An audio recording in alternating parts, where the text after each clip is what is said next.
warahmatullahi wabarakatuh. Kembali lagi ke channel ini, dan kali ini saya akan membahas mengenai kopling hidrolik yang di request oleh para subscriber. Untuk yang pertama, nanti kita jelaskan dulu saya pakainya, masternya pakai merek apa, kabelnya pakai merek apa, dan hidroliknya pakai merek apa. Sebentar, maaf, mungkin di sini terlalu berisik karena emang rumah saya di pinggir jalan, jadi memang banyak kendaraan yang lewat. Oke, kan kemarin ada yang komen di video saya yang sebelumnya, Bang, apakah aman kopling hidrolik dipakai untuk perjalanan jauh? Nanti setelah ini saya akan menjelaskan dulu saya mengenai kopling hidrolik itu sistem kerjanya bagaimana, terus nanti mereknya itu apa aja.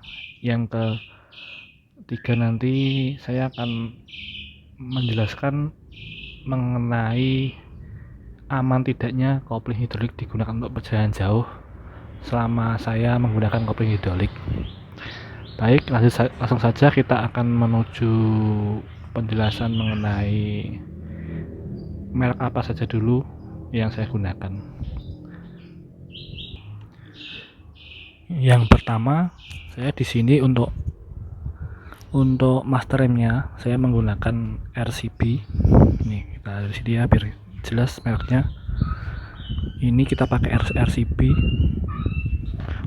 Lalu untuk kabelnya kita pakai TDR. Ya kalau kabel sih terserah, biasanya ada yang suka TDR, ada yang suka RCB, tergantung selera kalau kabel ya. Terus kita lanjut ke hidroliknya sendiri.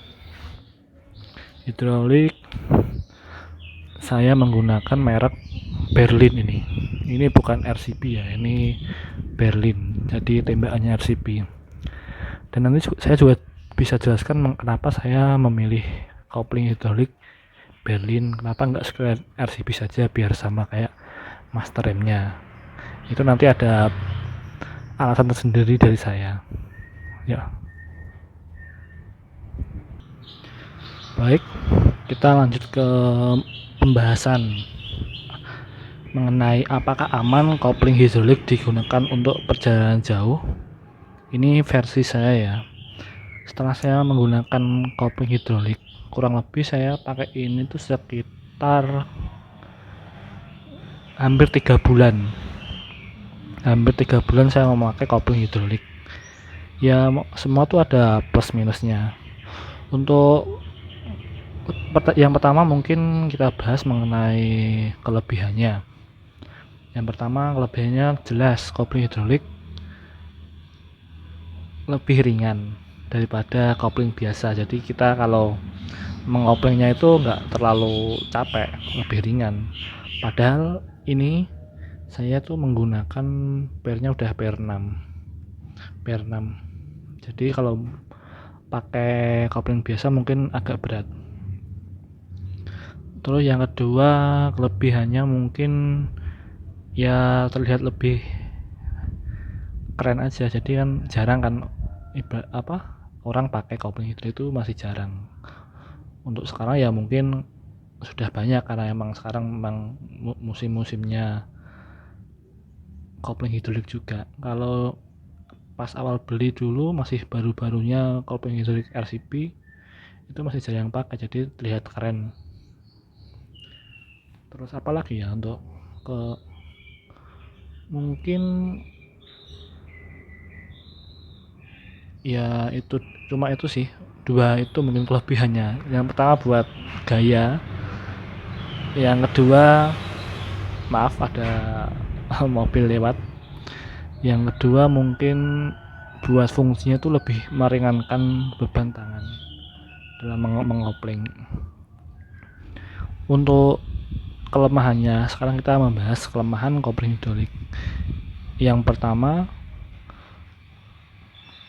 tergantung ya. Kalau untuk harian itu mungkin memang emang minim kelemahan. Tapi kalau untuk yang suka-suka herek, suka-suka balapan, suka-suka main motor lah kenceng-kencengan, untuk kopling hidrolik itu menurut saya kalau yang RCB ini, yang pertama itu kalau kita start, jadi koplingnya tuh nggak bisa, kita tuh susah merasakan kopling, kayak susah, setengah kopling tuh susah.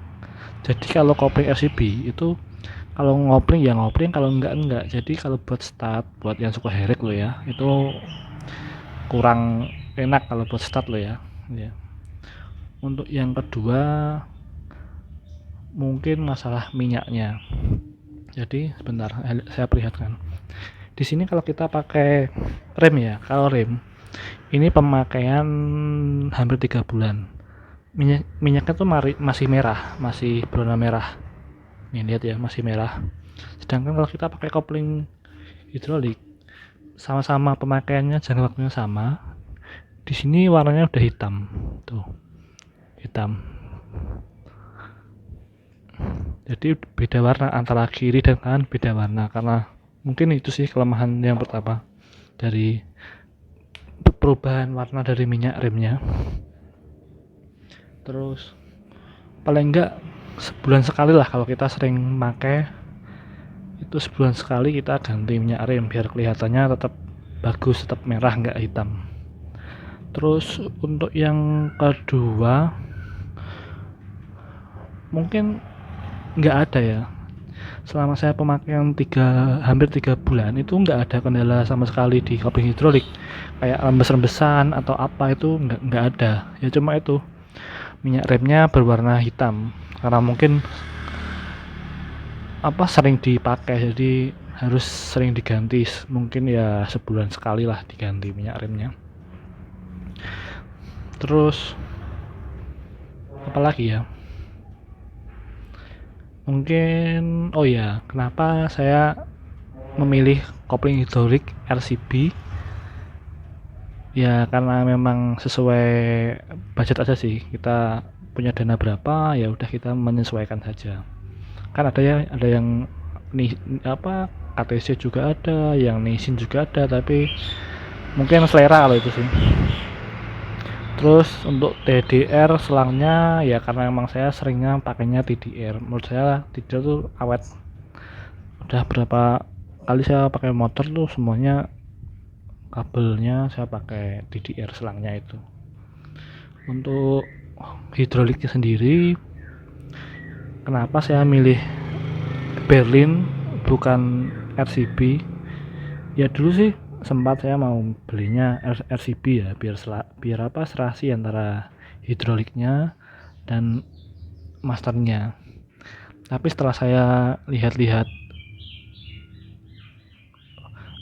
lihat YouTube, terus cari-cari referensi, ternyata mending kita, kalau ini versi saya sendiri, bukan saya menjadikan mereka, enggak. Jadi kalau ini kan Berlin, ini tuh tembakannya RCB, jadi sama sih. Kenapa saya milih ini? Karena yang pertama modelnya sama. Terus yang kedua untuk keawetan itu menurut saya tuh awetnya tuh sama-sama saja. Yang penting satu, yang penting kita kalau pasang koplingnya ini, yang asnya dapat sini tuh, dapat rumah kopling ini, itu harus lurus, harus sejajar. Jangan, kalau orang sini sih bilangnya harus center, jadi biar olinya nggak gampang bocor. Jadi kan kalau ini nggak center, jadi kan posisi ini sama ini kan nggak center, jadi agak miring.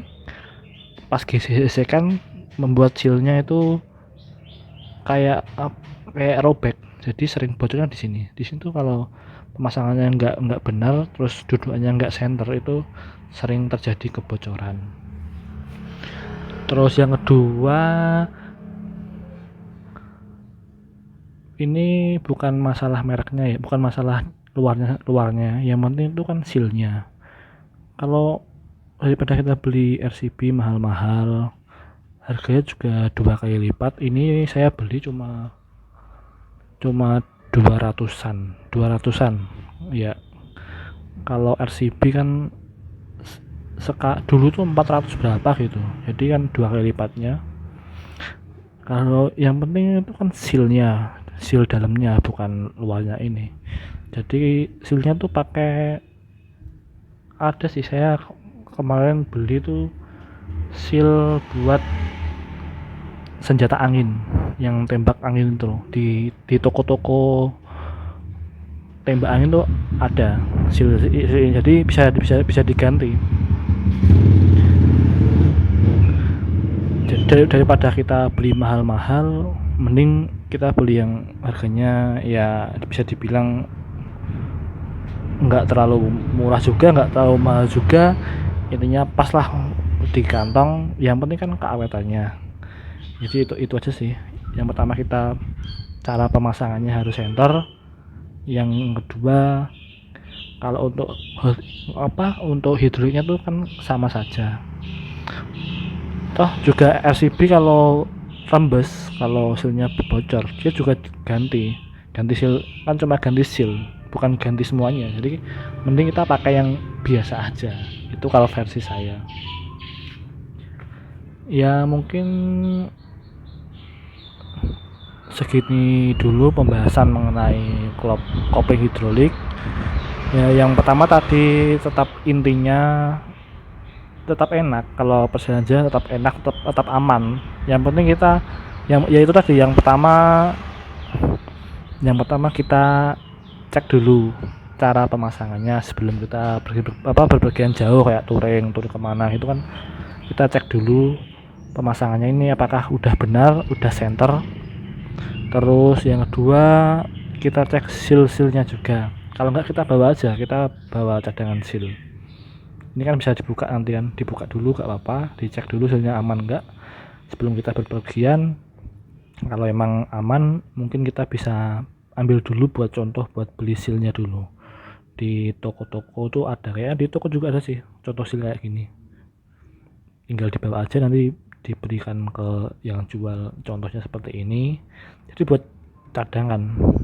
Toh bukanya juga gampang, buka sealnya kan dari sini, ini kan bisa dilepas sealnya di dalam sini sama yang di sini. Jadi persiapannya itu saja sih. Yang pertama kita cek dulu ini, yang kedua kita beli sealnya buat cadangan. Dan jangan lupa juga kalau emang perginya jauh, bawa oli rim ya, sedikit aja, nggak usah banyak-banyak, kan buat jaga-jaga, kan belum tentu bocornya di jalan. Tapi selama saya pemakaian kurang lebih 3 bulan, alhamdulillah tidak ada kendala, dan saya juga rekomen sih.